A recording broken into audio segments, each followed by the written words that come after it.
So think of what Dr. Gold said. Every time you're on the computer and there's one of those pop-ups that says, this is a medical miracle that your doctor doesn't want you to know about. The reason he doesn't is because it's BS. And we're going to hear later throughout the afternoon about the protocols, and yes, people talk about the obstacles, but the risks are so profound too that's why these tests were set up. The Pure Food and Drug Act of more than 100 years ago under Teddy Roosevelt was because Americans were dying because drugs weren't tested, because there were no protocols, because there were no procedures. And now we have them in place to save lives both through the process and through the results themselves. So, you know how George Washington's nickname is the father of his country? So Robert Klein is the father of Proposition 71. We can call him that. That's the initiative that made all this work possible.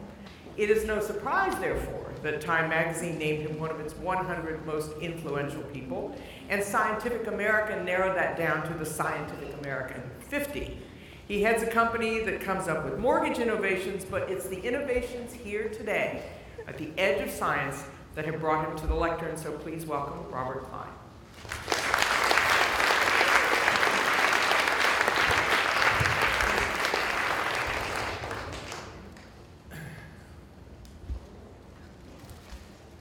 Thank you. It's a privilege to be with you today.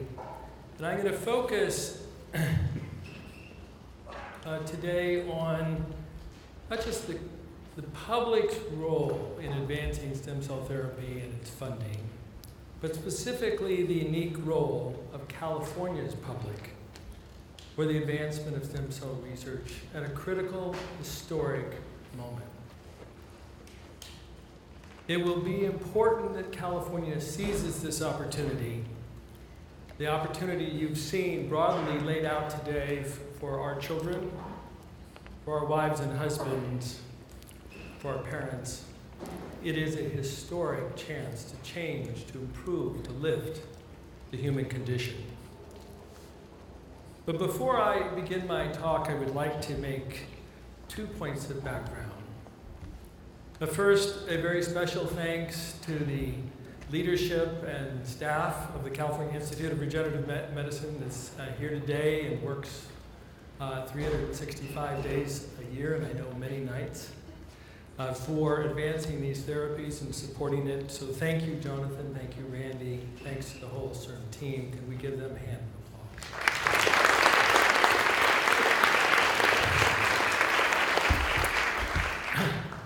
And I would like to especially thank the City of Hope, their scientists, the doctors, the patients, the donors. I'd like to thank Dr. Zaya and Dr. Rosen for the leadership here in this conference and leadership of the stem cell efforts at this institution.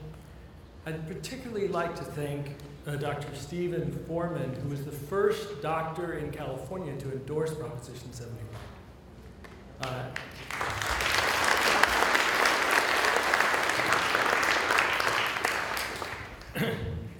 And Dr. Karen Abudi, who is a principal investigator on a number of CIRM grants, a very committed leader in this movement. Dr. Arlene Chu, who came from the NIH to CIRM, was the first chief scientific officer, was critically important in advancing the design that is played out before you in the different levels of discovery, development, preclinical and clinical programs. And I'd like to thank Dr. Riggs for a reason that I will tie back into after telling you a moment about my background. So it's important, I think, to learn everyone's perspective. And I am here as a father of a son who at age 11 developed type 1 diabetes. His immune system destroyed the islets in his pancreas. I am here as a son of a mother who died with Alzheimer's, stripped of every memory of the family and her friends, her past. I am here as a patient advocate, a citizen dedicated to learn continuously about science, to support the wonderful scientists and doctors you've heard from today. But most importantly, by accident, I am a citizen of California, which represents a unique opportunity to advance therapies because 50% of this nation's biotech infrastructure and research capacity is in California.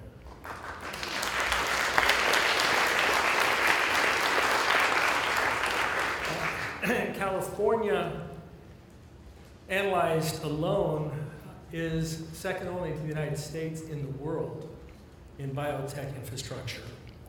So this is a platform of change of unbelievable potential and dimension.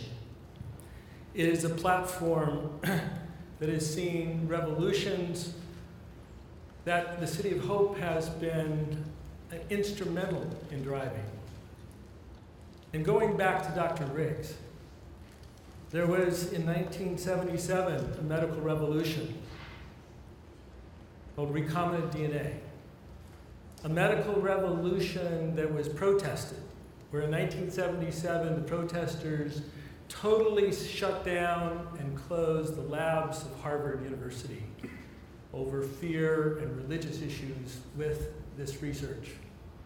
This was God's territory. Man should not go there. It escaped them that God may have made it given us the capacity to understand the science. They went in 1977 to the Congress of the United States, and they petitioned to shut down all of the funding. Fortunately, the Congress did not shut it down, but continued it. Continued it even though they said this would never come to anything. This was a waste of the taxpayer money. This was a false vision. It was 1 year later.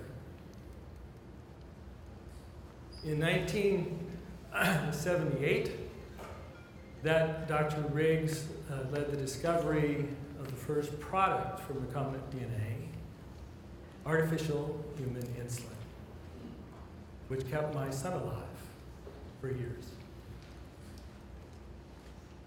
So this is an institution that understands revolutionary change because recombinant DNA, following that breakthrough, went into products of 100 or more types and continues to grow that have saved millions of lives from cancer, heart disease, and other critical diagnoses. Now, unfortunately, the Congress and the president we have today cannot be expected to provide the same response. We ask, why? We ask, is the potential, the opportunity for a medical revolution that is underway overstated? What have we learned that are markers on the path to success? Not saying that we won't face obstacles, but we have seen lives saved, we have seen lives changed. I'd like to remind you with some additional images from those you've seen today, and assuming that this will move forward. Those images represent 36 human trials that are either completed or underway. Those images represent over 2,300 medical discoveries, peer-reviewed and published. It's $3 billion, and do we have the markers of progress? So this is Chris Boysen. You may have seen his picture, quadriplegic on a ventilator. This is Chris Boysen 6 months later. Christopher Reeve was a good friend. He was heroic. He would have been astounded, pleased, and seeing this as a clear marker of an opportunity that must be seized to improve the human condition and relieve the agony of those who, like him, suffer through a life as a quadriplegic. This is science at its best. This is another patient that was in the annual report that I think there's some you can get copies of. Certainly it's online with CIRM. In this Asterias trial that CIRM funded, I was told 5 out of 6 in the initial report had shown this level of motor recovery. I understand last night it's now 6 out of 6, which is astounding. So Rosie, retinitis pigmentosa, like Rosie McDonald, our heroic patient advocate and ambassador. Rosie had this, as you saw in the film earlier, just before she gave birth to twins. Can you imagine as a mother losing sight of your own children? And a decade later, being able to read your handwriting. I think the markers are there for us to say, we have come far enough that the nation should stand behind the scientists, the patients, the doctors, because surely there is the hope, the promise, and real physical, tangible evidence of a revolution underway. Now, actually, before I go to the next slide, I'd like to put into context why this historic opportunity in particular should be seized and has been seized to date by California and the public of California. Because California, in addition to having 50% of the biotech research capacity, has the unique structure of an initiative. Not the only state with an initiative, but the only state with massive biotech infrastructure in place, with the initiative power and with the scale to launch a $3 billion effort as the first step in a dramatic underwriting of the bold future of medicine in this country. And an initiative in California has an opportunity to deliver support for science that Congress cannot give, even if Congress were different, because one Congress cannot bind a future Congress. So you can't, through the Congress, provide 10 or 12 or 14 years of stable funding. And stable funding at scale is critical for science. So the scientists can move from discovery to developmental candidate to the preclinical stage, through to phase 1, through to phase 2A or 2B.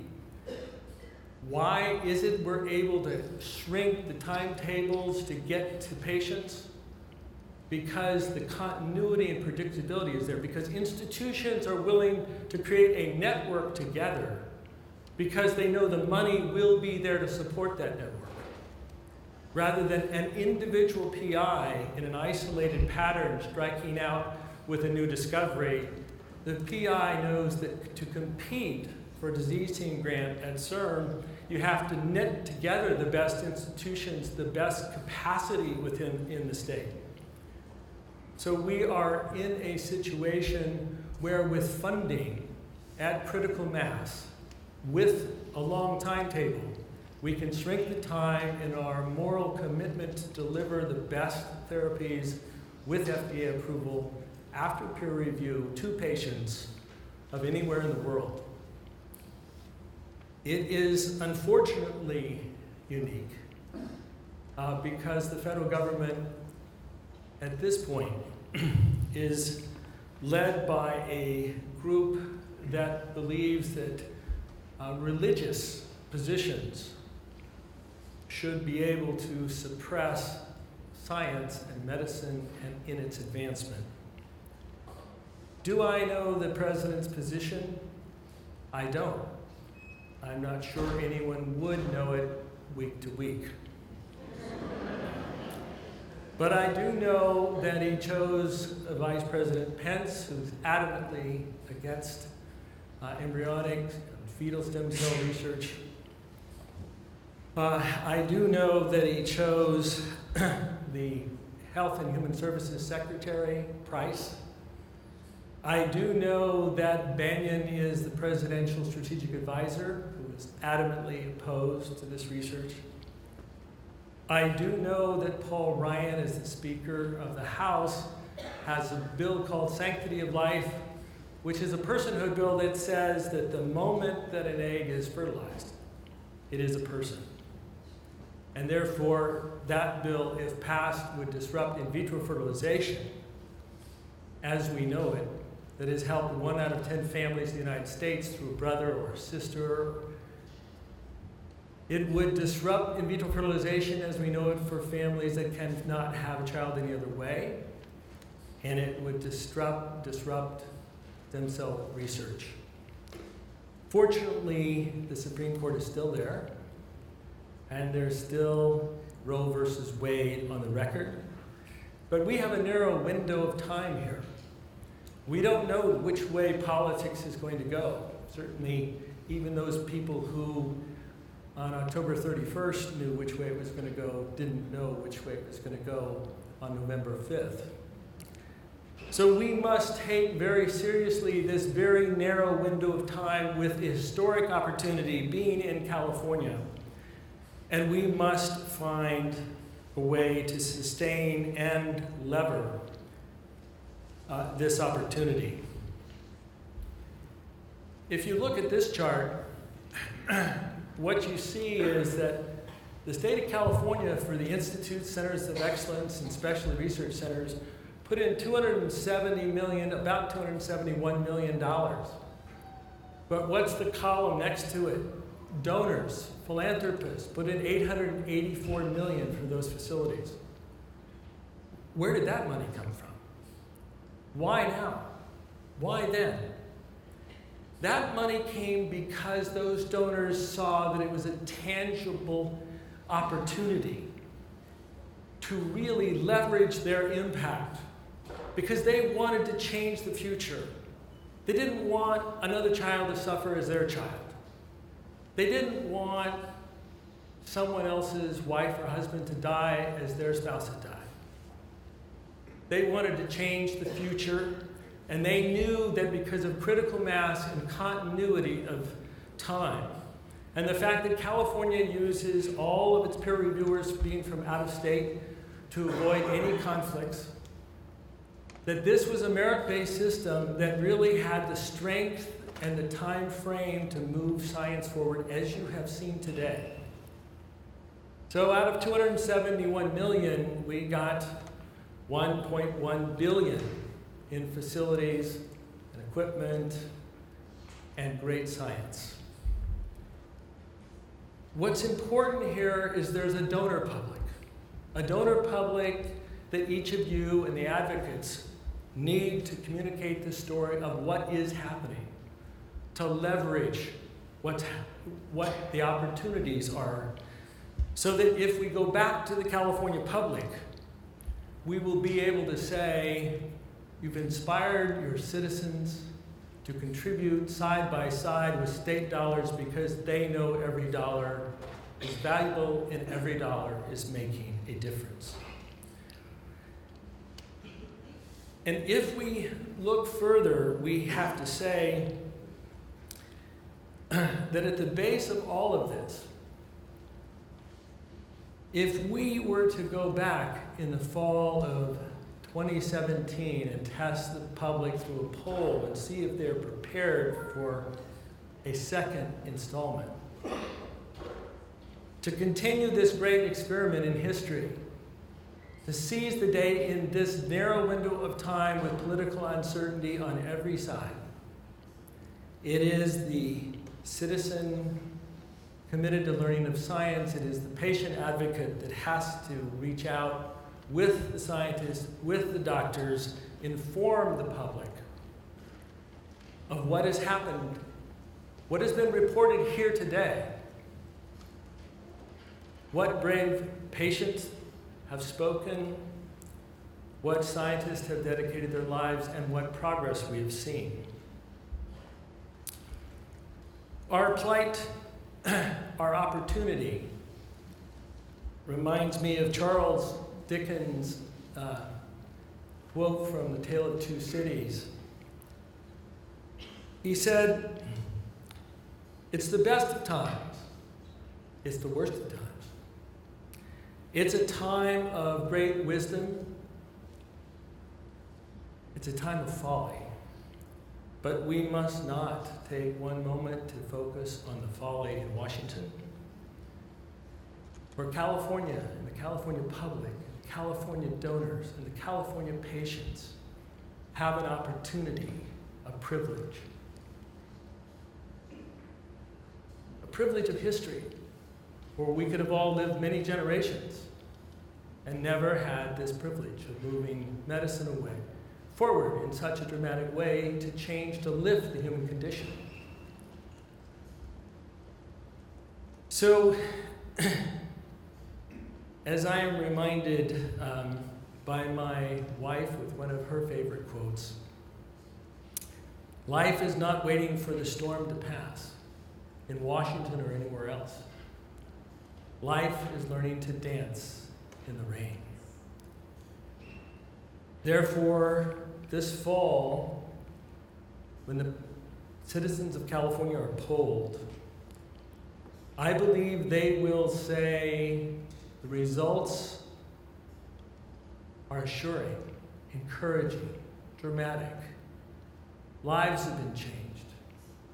Signs of promise are there. Obstacles will be there. The scientists have shown they will overcome those obstacles. It is a moment for California to again seize the day. $5 billion, another 10 years, and the future of stem cell therapies will have been assured. We will have gone and walked far enough into the future that Washington will never deny, or the people of this country will never permit anyone to forget, anyone not to fund the future of stem cell therapies because of all of your work. Thank you.